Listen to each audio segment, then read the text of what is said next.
What's going on, guys? Welcome back to the channel. So just getting home, just seeing the market for the first time today since being out this morning. Today I posted 2 short videos to YouTube which are only a minute long. We're going to watch those in this video, talk about the analysis that we were doing in the morning, and then kind of look at the charts and see how that all played out. So let's go ahead and watch this video together really quickly. Good morning, guys, here's the SPY 4-hour chart.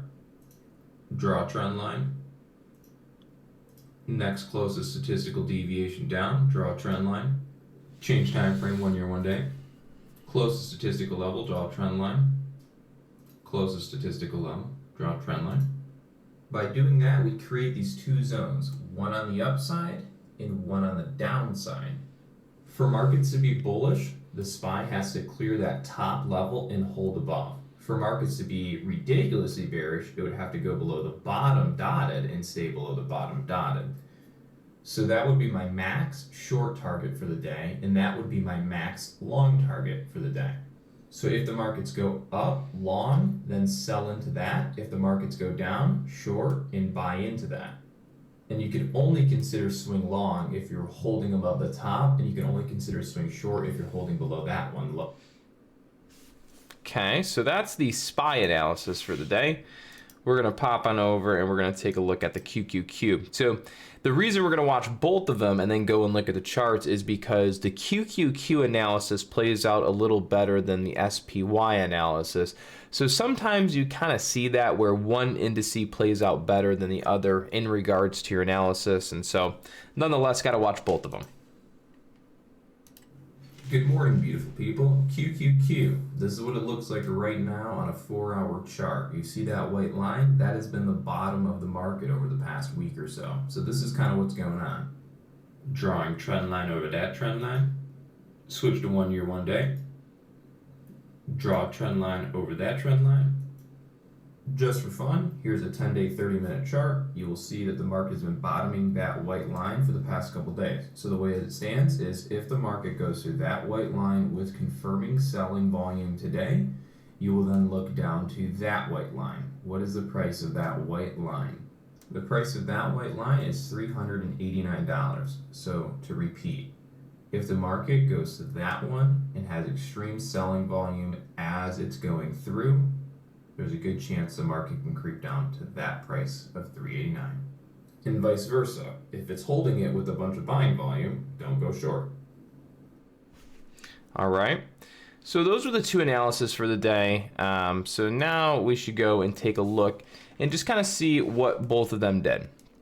So if we look at the SPY, the recommendation was at about 8:30, maybe 8:45, closer to 8:50. The recommendation on the SPY is you would not, my opinion, look to be anything more long than that top white line, which is a price of 467.20 or so. And my recommendation was you'd probably want to watch the markets long into these levels, and if they get there, then sell the market down. So you can see the market creeps up, almost gets to that top white line or the first one there, and then the market sells down. Now in this instance, you will see that the SPY does not actually go to either one of these dotted lines. Now it does sell down in the direction of them, but does not touch them. Now, sometimes we run into this situation and I'm kind of like, well, why didn't they? Or like, why didn't the market go to those lines? And sometimes you can't fully rationalize it. So what I've come to rationalize over the years is this. In the event that the SPY does pretty much everything we're thinking, except totally go to the price targets, in this case on the downside, I always want to know, well, you know, maybe like why didn't it? And so what I've come to realize, or what I use as my rationale, is that it's really just the fact that QQQ hit its target and the QQQ kind of bottomed. So then it would be really hard for the SPY to go down. So to me, it's kind of like these psychological factors that maybe, pose some sort of play into the market. And what I mean by that is when we switch to the QQQ, you will see that the market remember, sold down to this level. And as we're breaking through, we kind of do get some confirming volume. It goes down. We bounce back to that first white line. So remember, the analysis was markets bearish and through this level with confirming selling volume, then you'd look down to 389. The market only hit a low of 389.76, and ours was a suggestion of look down to 389. So we were off by at least 77 cents.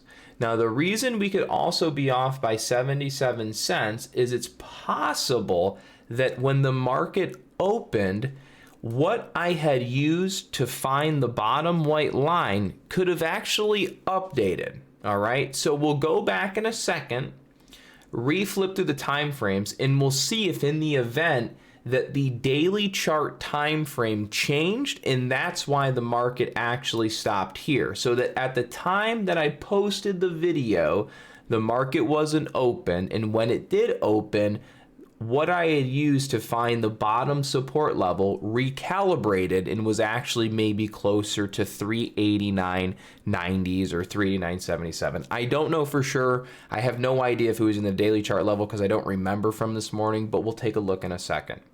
So you'll see the market comes down, it breaks through that first white line that we had discussed. You will see we bounce back exactly to that white line. That would be the breakdown in the market going back to retest the breakdown. As you guys have so commonly heard for so many years in trading and read in so many books and that we've all seen, and that is the breakdown. Markets bounce back, they retest, and if the market cannot kind of sustain back and through, you would continue the trend down. And you will see that when we break down off this retest, it ends up running down to 389.77. And the recommendation or the price target max downside for the QQQ on the day we had suggested during pre-market was 389. So 8:30 in the market or 8:30 in the morning, we suggest your max downside target for the market is 389, and basically at market close almost we hit that target. So it took all day to get there. But at 8:30 in the morning pre-market, we're telling you, one of the downside swing move targets for the day. Though we didn't get there completely. And the reason for that could be the recalibration. So let's take a look. Let's delete, well, we don't have to delete anything really, but maybe we'll delete this bottom one here. And let's go recalibrate and see where the level's actually at. So if we do recalibrate to right now, this level comes into play at 389, still 389. So it's still 389. The market's just bottomed at 389.77. So our downside target almost hit perfectly, but still off by 77 cents a day.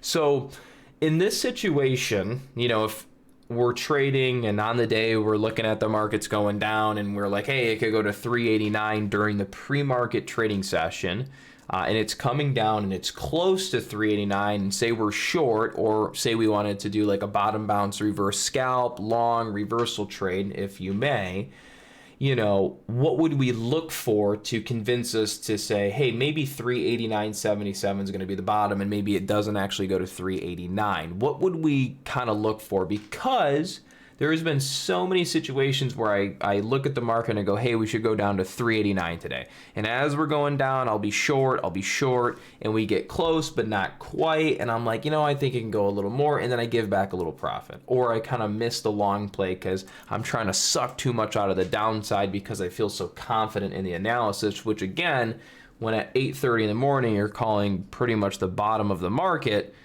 there is confidence involved, and that can kind of lead you to sticking in a trade a little too long and being a little too overconfident. So what I've been getting better at is, when we have a situation like this, you pretty much say where the market's going to go. You're off by 77 cents, all said and done. That's pretty much a job well done, right? At 8:30 in the morning, you suggest 389 is the bottom of the market for the day. We go to 389.77. So when you think about it from a big picture, you pretty much just predicted the market, let's say 90% of the way for the day. So you're 90% correct on the day.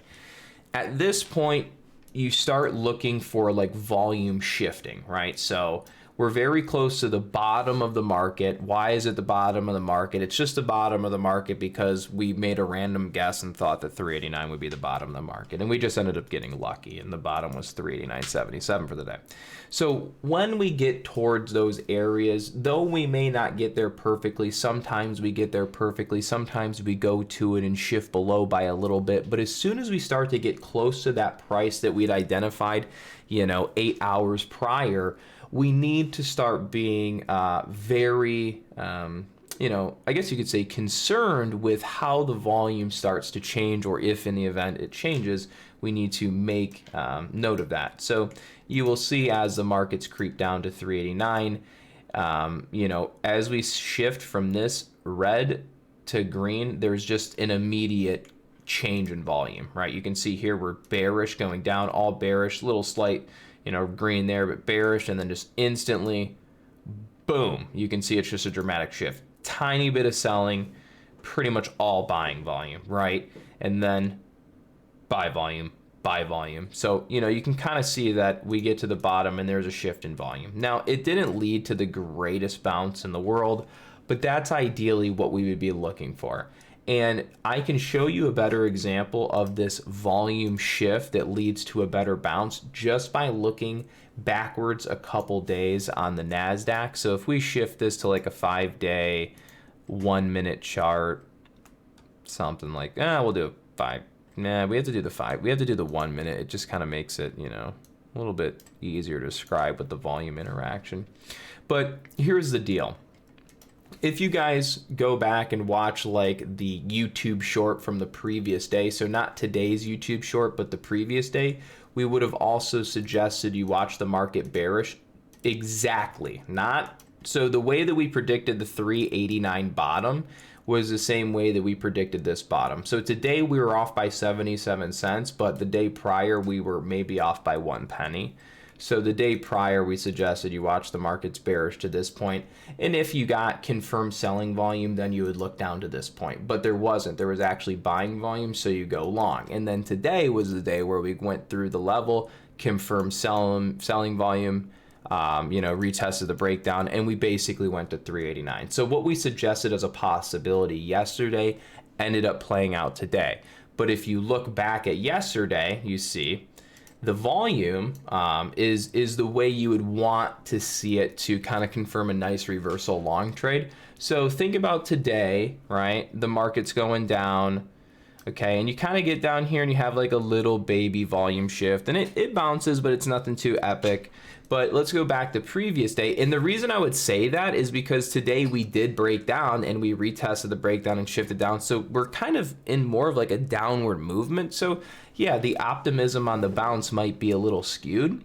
But if you scroll back just a day or so and think about this day, right? There was a portion of the market that was, sorry, let me get it in focus, right? So, we go back to here, which was just yesterday.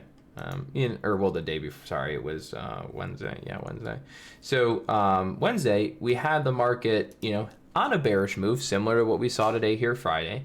And it goes down directly to that price target. And when you zoom in and you look at the volume, you will see that it went from, selling, buying, selling, blah, blah, blah, doesn't matter. It's going down, and it kind of shifts that little downtrend there. And you will see the market just goes from what was bearish to now bullish, right? And what I mean by that is look at how the volume on the bear side is going up, up, up, up, up, up, up, up, and then all of a sudden it just drops off, and then it just basically goes to like minimal selling and mainly buying in that little bottom. You will see then the market just goes on, sort of a strong tear. So, think about it here, right? So we had red up, and then the red shrunk, and then we just went green, green, green, right? A lot of green in there, and it just ended up leading to a, nice trend up for the day, which if I zoom out, we can get it back into focus here. So 5-day, 15-minute, right? And you can see we swung down, volume shifted, and we had a nice long bounce for the day. We go into Friday session. You can see the market shifts down to that point, tries the double bottom, bounces up, swings down below, bounces back, retests, breakdown, shift down to 389. So this is a recap, and if you guys want, you could go back and watch the shorts from today and the shorts from yesterday, and then come back and look at the charts and kind of see how that all played out. So hope you guys liked the video. I will catch you guys, I guess, on the next video. All right, take care.